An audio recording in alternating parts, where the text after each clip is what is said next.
Hello students, welcome to UGC EPG Pathshala on Criminology. I am Neeraj Tiwari, Assistant Professor of Law at National Law University Delhi, and I am here before you to present the module on victim assistance, which is part of the paper on victimology and victim justice. So the introduction of this module goes like, when people are victimized, they have variety of needs which can range across the whole spectrum. The scope of injury is not limited to bodily injury. Victims of crime suffer emotional and financial injuries as well. The impact of crime is enormous on victims. It causes great physical, emotional, and financial loss to its victims. The unpredictable nature of crime affects the victim and his or her family in various ways. To understand the requirement of victim assistance, one needs to understand the impact of victimization first. Selin and Wolfgang have identified three levels of victim impact. Primary victimization, which affects the targeted or personalized victims. Secondary victimization, it involves impersonal victims, schools, public transportation, and commercial establishments. Tertiary victimization, it extends to the community at large. This refers victimization to a process whereby an external force comes in contact with the person, rendering that person to feel pain, sometimes causing injury, either of which can be short lived or which might cause extended suffering and sometimes death. In many cases, victims are subjected to second assault, which is occasioned by the society and individuals come in contact with the victims. The injuries caused by the crime and the injuries sustained by second assault have actuated the development of victim assistance and support services. Support for victims during investigation, prosecution, appeal, and other stages of criminal process is an attempt to provide a protective environment and overcome the second assault. Assistance to victims prevents their alienation from the criminal justice system and the community.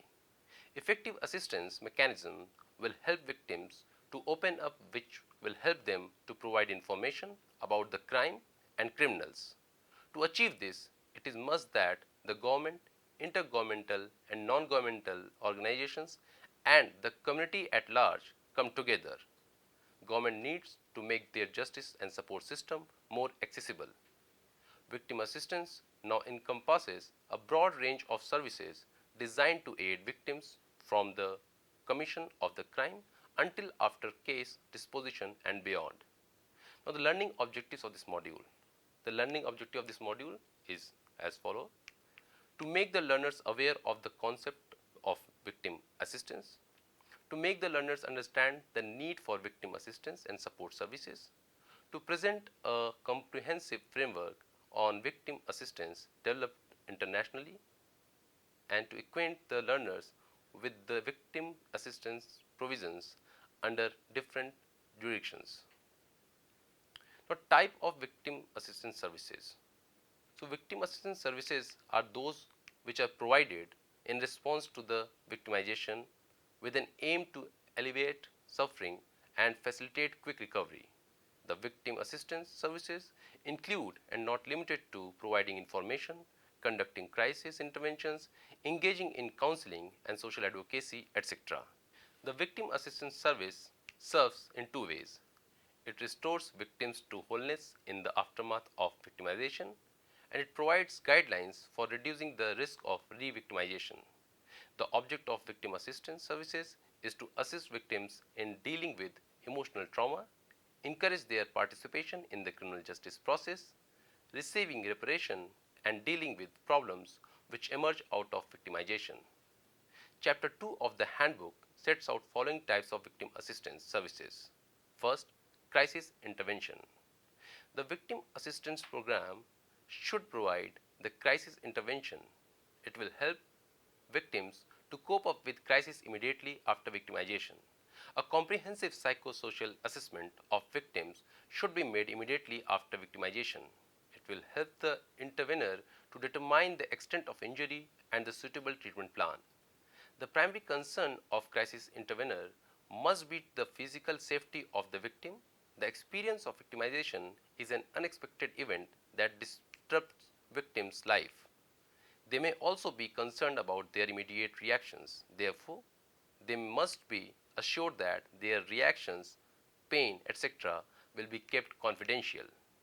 Crisis intervention is designed to help victims organize their thoughts and to reassure them that whatever they feel is appropriate, that any and all of their reactions are natural and valid. Victims should be assured that the incident was condemned by the society and that the victimized person is still a valued member of the society. Second, victim counseling and advocacy. Counseling may benefit victims for emotional reassurance that he is safe now. It will help victims to alleviate their stress. Good counseling very much depends upon good advocacy. Once the initial crisis reaction has subsided, the victim may perceive need for additional emotional support. In this situation, post-victimization counseling becomes relevant to address the event that had happened and any consequences or issues that arise in the aftermath of the victimization. The advocacy services will help victims in filing applications for compensation, securing protection orders, and in relocation where needed. Now, third is support during investigation of a crime. During investigation, the victims may be required to identify the accused or to identify the bodies, or he may be required to visit the crime scene or may be called for evidentiary examinations. In all these stages, victims should not be left alone and must be accompanied to give emotional support. Victims must be informed about their rights in criminal justice system, the progress of the investigation, the criminal justice process, whether the suspect is detained or enlarged on bail, and last but not the least, the information on the prevention of further victimization. Now, fourth types of assistance is support during criminal prosecution and trial. Victim assistance services should ensure that victims are extended personal support during hearings, interviews, and trial. Efforts are made to minimize the number of appearances for victims. Victims are assisted in participation in the criminal justice process. Provisions for safe places are made for them to avoid their contact with accused person. Proper facility is provided for victims to attend the court. Fifth, the support after case disposition. Victim assistance programs should seek to provide supportive counseling where the case reached to appellate level. Assistance may also be extended for the enforcement of restitution orders or for revocation of parole or probation orders. Deals with training for allied professionals on victim issues. Now, victim assistance programs should identify professional groups working directly with victims to establish multidisciplinary task forces for the promotion of interdisciplinary approaches to victim assistance. Interdisciplinary training programs on victim issues to be organized for police and prosecutors. Seventh, prevention services. The victim assistance programs must include crime prevention programs as part of victim services to prevent re-victimization. Eighth, public education on victim issues. Victim assistance programs should seek to develop and implement a public education plan. Media help can also be taken to promote widespread public awareness and campaign on victim issues. The handbook suggests that these goals and objectives may be accomplished firstly by establishing victim service programs which helps victim to overcome the traumatic effects of victimization. Now let us discuss the role of service providers in ensuring victim assistance. So chapter 3 of the handbook elaborates the role and responsibilities of the service providers. The healing and dignity of the victims depends on the respect and assistance given to them by the professionals like police, prosecutor, victims advocate, judges, etc., and others who come into contact with them. In vast number of cases, victims share a basic common need, receiving information about what has happened to them, what basic services are available to them, how to get those services, what is going to happen, what are their rights and what will be their roles in the criminal process. This information may be made available through flyers, brochures, newspapers, etc. It is necessary that these services it is necessary that these service providers are trained and sensitized about victim issues. In most cases, the victims reach out to informal support providers such as family, neighbors, etc. It is equally important that proper training and sensitization programs should be extended to community at large. Now let us discuss the interface between service providers and victims. So first and foremost, police and victim assistance. Police are most likely to have the first contact with victims of crime. Proper attention is to be given to the first point of contact of the criminal justice system with the victim. This first interaction between the police and the victim is crucial to how the victim copes and recovers. Victims should be treated in a more sensitive and sympathetic manner. Police should show empathy for victims and their needs. The victim is to be treated as a human being and not merely as a possible source of evidence. Victims should be assured that what has happened is condemned by the society and was not his fault. The police-based assistance includes on-site crisis intervention and providing necessary medical facility. Police should inform victims of their rights and services which can help them in recovering from post-crime trauma. The police officer should inform victims about first, police procedures and investigation process, how to protect evidence, their rights as well as the availability of crime victim compensation, financial assistance, the status of investigation. The police officer should also perform following essential services: accompanying victims to emergency medical services, referring victims to community agencies that offer emergency services to victims, taking follow-up to see whether assistance has been sought and or received, ensuring that the property of the victim is secured so that personal safety is not compromised or as a result of crime, promptly providing crisis intervention and psychological first aid or referring to appropriate services. Police-based services require proper funding and adequate staff to provide critical assistance and information to victims. Non-governmental agencies may be involved to improve and streamline the delivery of services to victims and the assurance of their rights. Now let us discuss the victim assistance and prosecutors. Once the investigation is completed, the prosecutor takes the charge of the case. Though he appears as a state counsel, he should not forget that it is the victim who is directly harmed by the crime. Victims have fair interest in the prosecution of the case and they should be involved at all stages of the proceedings. The prosecutor-based victim assistance programs can prove an effective way to achieve the common goal, that is to prevent secondary victimization and to treat every victim with compassion, dignity and respect. The prosecutor-based victim assistance programs may provide services like guiding about victims' role in the criminal justice system, notifying victims of the status of the case and the delays, if any, that occur in the progress of a criminal prosecution, ensuring that victims are provided with proper assistance in attending and participating in court proceedings, providing protection from intimidation and harm, referring to appropriate victim assistance and victim compensation programs. Though the prosecutor is not victim's lawyer, but he has opportunity to keep victim informed and involved in the progress. Now let us discuss the role of judiciary in providing victim assistance.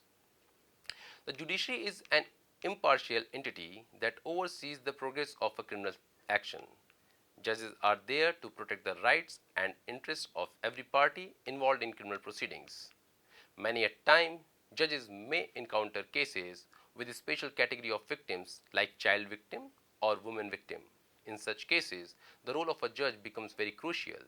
The sentencing judge should include information pertaining to the impact of crime on the victim while assessing the appropriate sentences.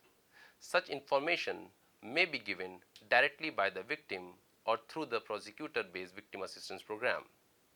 Judges can ensure that victims and witnesses are provided with information regarding their rights and prerogatives, about public and community services, regarding status of their case, about the release of the offender from custody, and alike. Victims should be allowed to participate in the proceedings and give input through prosecutor whenever appropriate. The judge may allow victims to participate in pretrial release or bail hearings, plea and sentence bargaining, hearing on sentence. One important area where the role of judge becomes very crucial is affording protection to crime victims. Judges should exercise their judicial power to prevent intimidation, harassment, or harm to crime victims. This may be done by concealing the name and addresses of victims and witnesses, expediting the trials in cases involving particularly vulnerable victims, preventing the accused from directly questioning the victims, using videotaped disposition in cases involving vulnerable victims. Now we will discuss the role of prison authorities in victim assistance. The concern of victims is not over with the conviction of the accused person, but he wants to be assured that the accused person will not pose any danger to him or to anyone in whom he is interested during his stay in prison and even after his release. In such scenario, victim wants to be notified in advance if the prisoner is to be released. The prison authority must keep victim's information in prisoner's file so that he can be contacted in case the prisoner is released. If the prisoner is released on parole or probation, he should not be allowed to contact the victim. Now let us discuss the efforts at the international level to develop the norms related to victim assistance and services. So first and foremost, we will discuss the United Nations Declaration of Basic Principles of Justice for Victims of Crime and Abuse of Power of 1985. Now, victims' rights have received a significant boost with the introduction of the United Nations Declaration of Basic Principles of Justice for Victims of Crime and Abuse of Power 1985, to be referred as Basic Principles. This was perhaps the first international document which has embodied the rights of victims of crime and abuse of power in one place. The Basic Principles reflects the collective will of the international community to recognize the rights and interests of victims.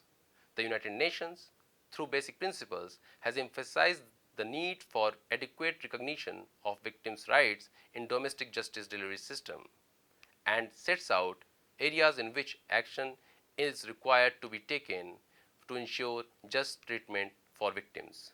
It recommends measures to be taken on behalf of victims of crime at the international, regional, and national levels to improve access to justice and fair treatment, restitution, compensation, and assistance. The Basic Principles covered assistance among four major rights of victims. Para 14 to 17 of the Basic Principles have broadly stated the services and assistance which victims require. Para 14 speaks about the nature of assistance known as medical, psychological, and social victims may need, whereas Para 15 provides that the victims must be informed of availability of such services and afforded access to them. Such medical, psychological, and social services should be catered to the needs of victims. Para 16 emphasizes on imparting training to sensitize various service providers to make them understand the needs of victims. Since police are first point of contact for victims in the criminal justice system, it requires that they should be sensitized to treat victims as a human being and not mere a source of evidence. Lastly, Para 17 contains concerns of vulnerable group of victims who have special needs and requires that the assistance and services to be provided as per their needs. The UN Commission on Crime Prevention and Criminal Justice, to be referred as Commission, is the key body to motivate nations to implement basic principles. The Handbook on Justice for Victims was developed on the use and application of the basic principles in the backdrop of the resolution adopted by the United Nations Commissions on Crime Prevention and Criminal Justice in 1996. The handbook is designed as a tool for implementing victim service programs like social, psychological, emotional, and financial support, and for developing victim sensitive policies, procedures, and protocols for criminal justice agencies and others who come into contact with victims. The handbook outlines the basic steps in developing comprehensive assistance services for victims of crimes. A brief guide for policymakers has also been prepared to underline programs and policies of various jurisdictions that have been developed to implement the basic principles and to ensure that the fundamental rights of victims of crime and abuse of power are respected by enhancing the effectiveness and fairness of criminal justice. The guide is designed for the policymakers to improve the status of victims of crime in their respective jurisdictions and provide necessary assistance and support system to address their concerns. Now, second such development in the international arena is International Criminal Court.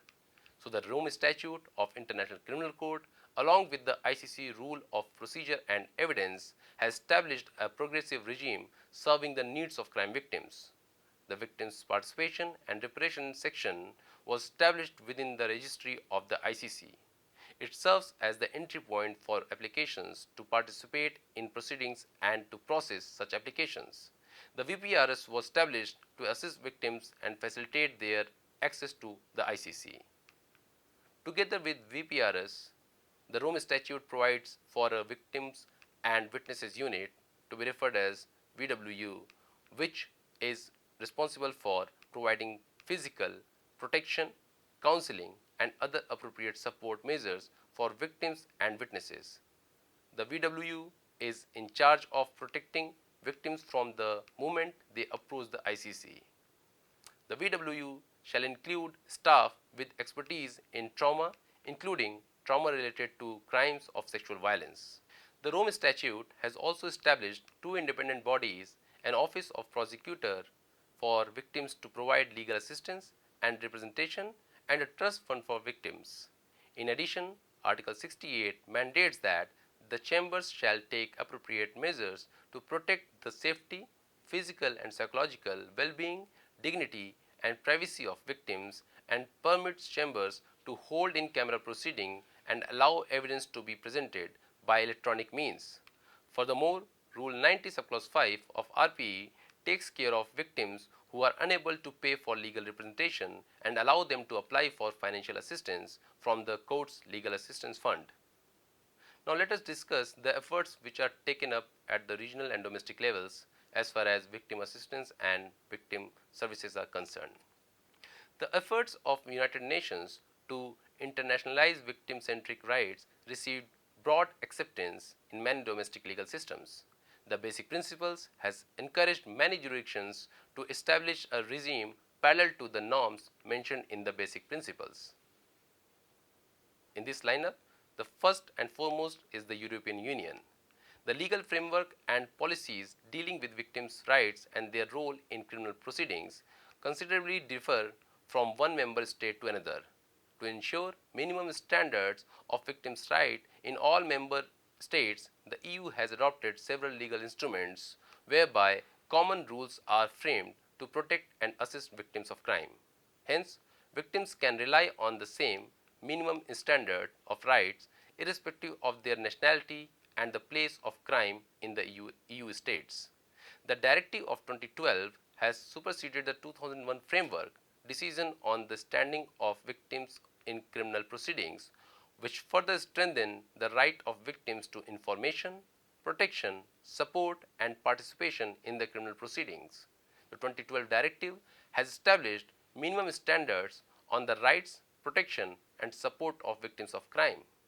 However, the efforts of EU are dependent on the extent to which the member states are able to successfully integrate the directive within their existing criminal procedure laws. Recital 37 of the Directive of 2012 states that support should be available from the moment the competent authorities are aware of the victim and throughout criminal proceedings, and for an appropriate time after such proceedings in accordance with the needs of the victim and the rights set out in this directive. Support should be provided through a variety of means without excessive formalities and through a sufficient geographical distribution across the member state to allow all victims the opportunity to access such services. Victims who have suffered considerable harm due to the severity of the crime could require specialist support services. Article 9 of the Directive provides for support from victim support services and cover minimum support standards to be provided to the victims. This includes A. Information, advice and support relevant to the rights of victims, including on access to national compensation schemes for criminal injuries and on their role in criminal proceedings, including preparations for attendance at trial, information about or direct referral to any relevant specialist support service in place. C. Emotional and where available psychological support. D. Advice relating to financial and practical issues arising from the crime. E. Unless otherwise provided by other public or private services, advice relating to the risk and prevention of secondary and repeat victimization, of intimidation and of retaliation. Now let us discuss some domestic jurisdictions, and to begin with, let us take Canada first. So in 2015, Canada enacted the Canadian Victims Bill of Rights Act, giving separate recognition to the needs of victims of crime in Canada. In addition to setting up a federal Bill of Rights for victims, the Act makes changes in the Canadian Criminal Code to bring victim-centric provisions like granting victim access to information, providing protection, and providing extended rights to participate in trial and during sentencing stage. These rights may broadly be grouped under following heads: right to information. So clause 6b talks about the services and programs available to them as a victim, including restorative justice programs. Clause 7a talks about the status and outcome of the investigation into the offense. Right to protection. Under this, the appropriate authority shall take reasonable and necessary measures. And clause 10 talks about protection to the victims from intimidation and retaliation. Clause 12 talks about protection of victims' identity. Similarly, right to participation. So clause 14 says that the authority shall consider the views of victims about decisions to be made by the appropriate authorities where it affects the victim's rights under the Act. Clause 15 says victims have right to present a victim's impact statement and have it considered by the appropriate authority. And last is the right to seek restitution. Though the Act is silent on victim assistance programs, but the Office of the Federal Ombudsman for Victims of Crime takes care of victim-related services in Canada. The Victim Services in Canada is based on shared responsibility, which involves various criminal justice functionaries.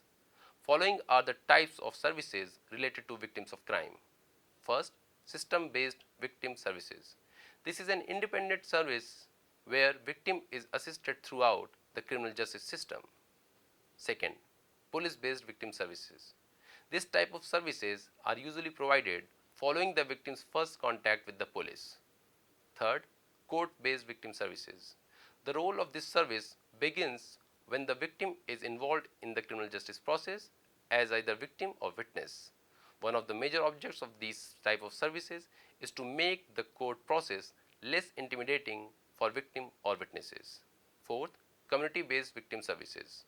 It provides direct services to victims and funded by the provincial and or federal government responsible for criminal justice matters.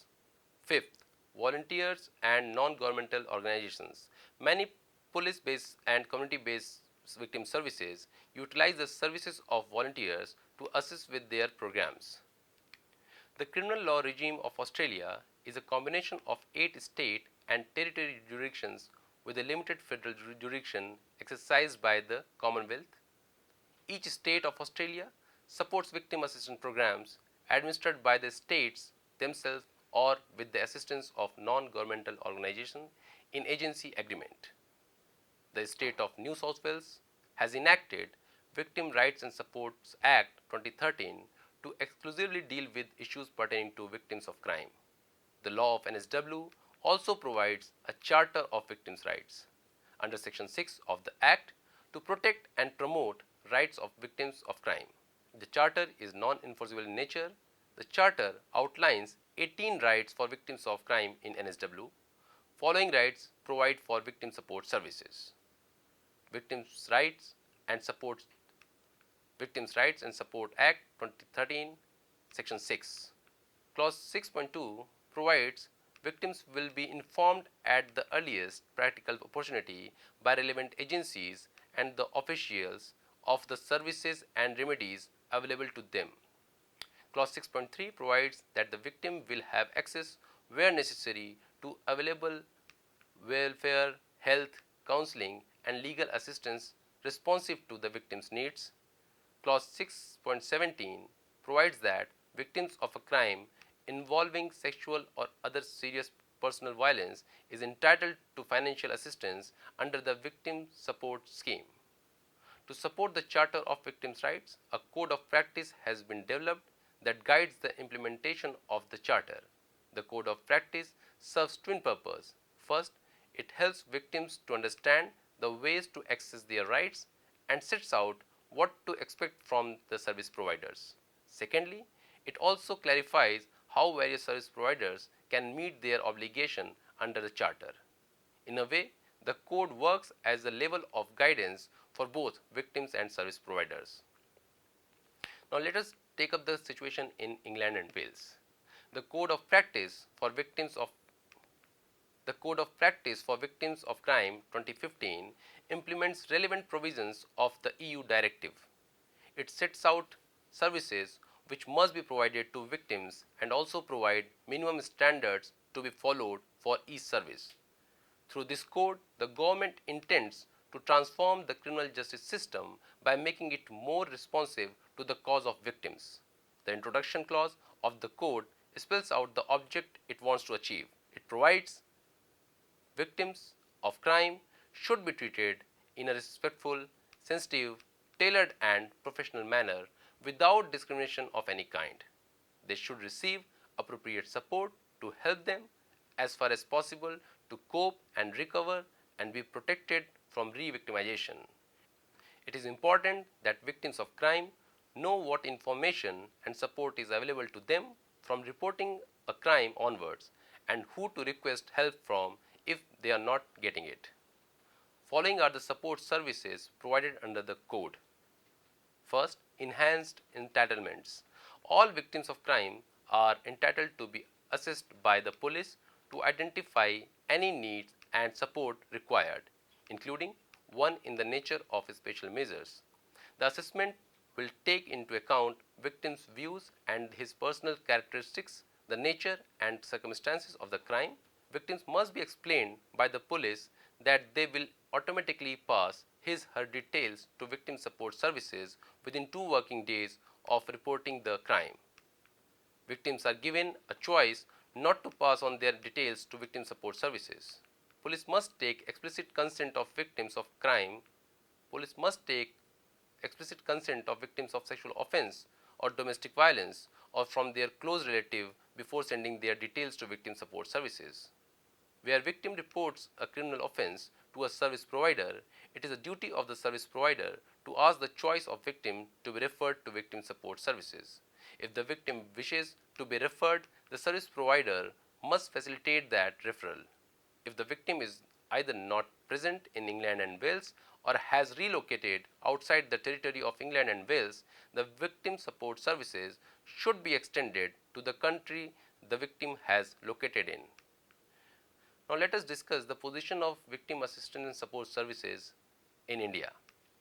So in India, in the absence of any structural regime on measures for crime victims, for so long the crime victims were compensated on the basis of violation of their constitutional rights. In the process of recognizing the needs of crime victims, the judiciary marched ahead of legislature and appeared to be more sympathetic towards the crime victims. Various decisions of the Indian Supreme Court have stressed time again various decisions of the Indian Supreme Court have stressed time and again to treat crime victims as an important stakeholder in the criminal justice system and not merely a witness for prosecution. The Supreme Court, in the case of Delhi Domestic Working Women's Forum versus Union of India, has shown its anguish on how the victims of sexual assault are treated by the system. They are humiliated even from the stage of reporting of crime. They invariably find rape trials a traumatic experience. The court proceedings add to their psychological stress they had suffered at the hands of the crime itself. The court noted that following assistance and support services can be provided to victims of sexual crimes. First, legal assistance at the police station and during the criminal proceedings, information regarding the nature of the proceedings, and referral to other services like counseling or medical assistance. The court issued following parameters for service providers. Police officers are under a duty to inform victim of her right to be represented by a lawyer and mention in the police report that the victim was informed. Police stations should have a list of advocates who are willing to render their services in case victim does not have any particular lawyer of her own. The identity of rape victim must be concealed during the trial. To afford financial assistance to rape victims, a Criminal Injuries Compensation Board, to be referred as CICB, may be established, and CICB will take into account the pain, suffering, and shock as well as loss of earnings and expenses incurred as a result of the rape while fixing the amount of compensation. In India, the victim-related provisions are contained in the Code of Criminal Procedure 1973. In last one decade or so, the code has undergone significant reforms to realize the rights of victims of crime.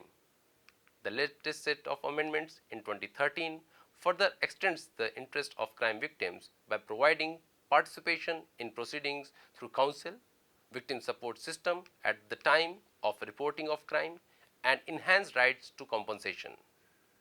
The only provision which refers to victim assistance is section 357 capital C, which was inserted by the Criminal Law Amendment Act 2013. It obliges both public and private health service providers to provide immediate free first aid or medical treatment to victims and survivors of acid attack and sexual offences.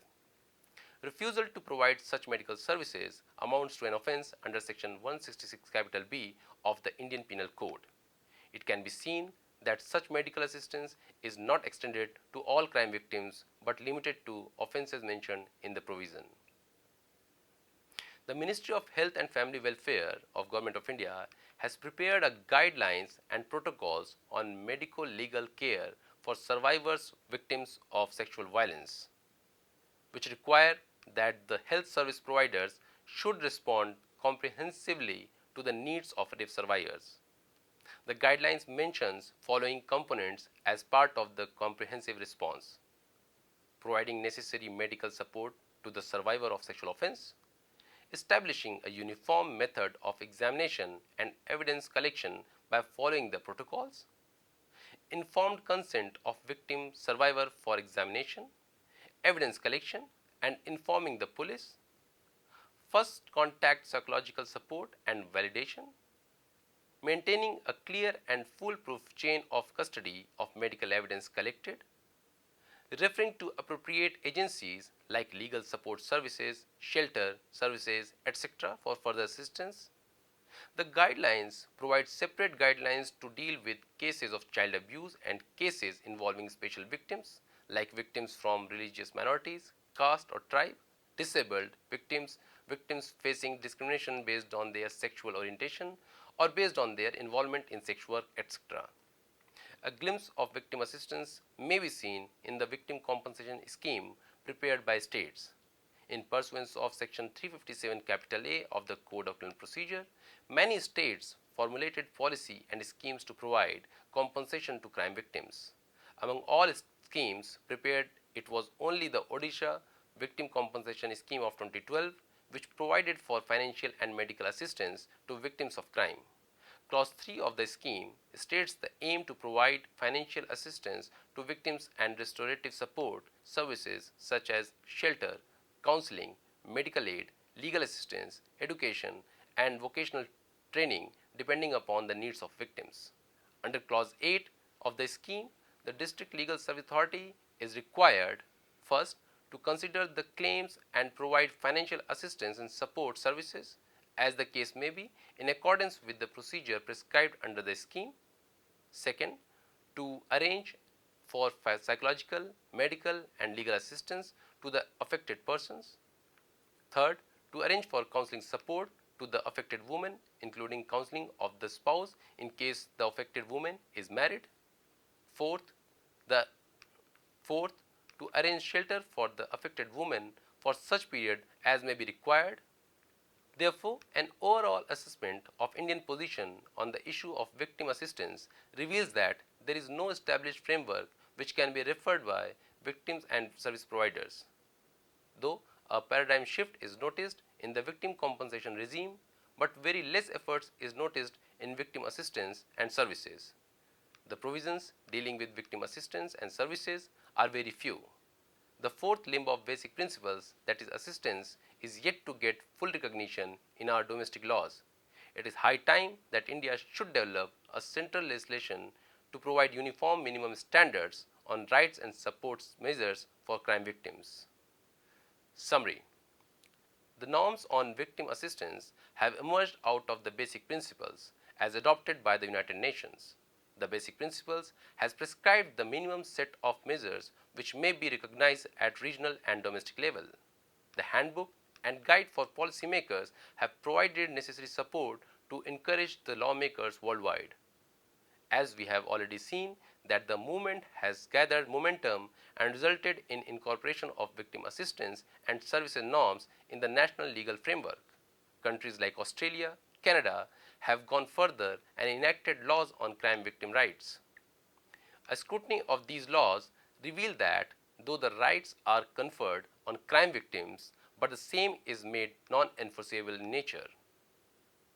Ultimately, the choice is given to service providers to decide whether to follow the norms or not. As far as India is concerned, the situation does not appear very satisfactory. India is yet to develop a comprehensive code on crime victims. Till the time, the policymakers may prepare protocols on crime victims for service providers like police, prosecution, courts, etc. on crisis intervention, counseling, etc. Such an effort is made to respond to cases involving female and child victims. Overall, the recognition to the needs of crime victims at regional and domestic levels is quite encouraging, and we may witness more efforts in future. Thank you.